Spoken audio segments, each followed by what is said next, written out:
Hi friends, అందరికీ కొత్తగా YouTube channel start చేసిన వాళ్ళందరికీ ఎలా చేయాలో తెలియదు కదా, అంటే వీడియో ఎలా చేయాలో తెలియదు కదా.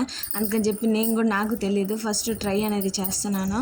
ఫస్ట్ చికెన్ బాగా కడిగి పెట్టుకుని దాంతో ఉప్పు పసుపు వేసుకొని చూడండి పక్కన తనిగా ఉడకబెట్టుకోవాలి. ఉడకబెట్టిన తర్వాత ఒక బాండీలో నూనె పోసుకొని ఆవాలు జీలకర్ర వేసుకున్న తర్వాత అది బాగా కొంచెం చిట్పట్లాడిన తర్వాత ఈ పక్కన మనం చికెన్ ఉడకబెట్టుకున్నాం కదా, ఆ చికెన్ వచ్చి ఆ ఆయిల్లో వేయాలి.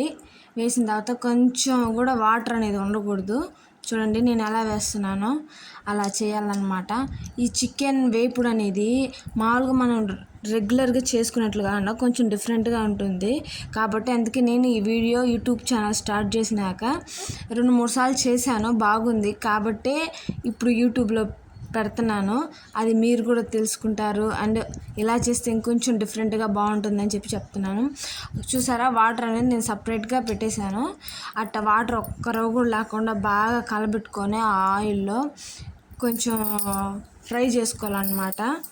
ఫ్రై చేసుకున్న తర్వాత చూడండి ఎర్రగా కొంచెం గోల్డెన్ కలర్లో చూడండి ఆయిల్ కొంచెం పైకి తేలుతుంది కదా, అలా ఈ లోపల మనం కావాల్సిన దానికి మసాలాలు పొడి తయారు చేసుకుంటాం. నేనైతే కొంచెం ధనియాలు తీసుకున్నాను, కొంచెమే తీసుకున్నాను అన్నమాట. ఒక 3-4 టీ స్పూన్లు, కొంచెం జీలకర్ర ఒక 2 టీ స్పూన్లు. నాకు స్పూన్లు అలవాట్లేదు కాబట్టి నేను అందాజు చూసుకొని నేను వేసాను.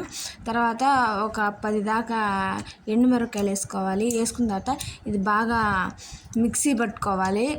మిక్సీ పట్టుకున్న తర్వాత చూడండి ఇలా కొంచెం కచ్చాపచ్చిగా ఉండాలి. మరి అంత కచ్చాపచ్చి కాకుండా ఒక తెల్లగడ్డ వేయాలన్నమాట, పొట్టుతో పాటు వేయాలి. అప్పుడు మనకు టేస్ట్ అనేది బాగుంటుంది. ఇప్పుడు ఆ పొడి చూడండి ఇలా వచ్చింది. ఆ పొడి మొత్తం తీసుకెళ్ళి మనం చూడండి ఇక్కడ ఆయిల్ బాగా తేలుతుంది కదా పైకి, అలాగా తేలిన తర్వాత ఆ పొడి అంతా దాంతో వేసి మనం బాగా కలుపుకోవాలన్నమాట. బాగా కలుపుకున్న తర్వాత చూడండి ఇంకా కొంచెం గోల్డెన్ కలర్లో వచ్చింది కదా, అట్ట అని చెప్పి మరీ ఏ బొరుగుల్లాగా చేయకండి.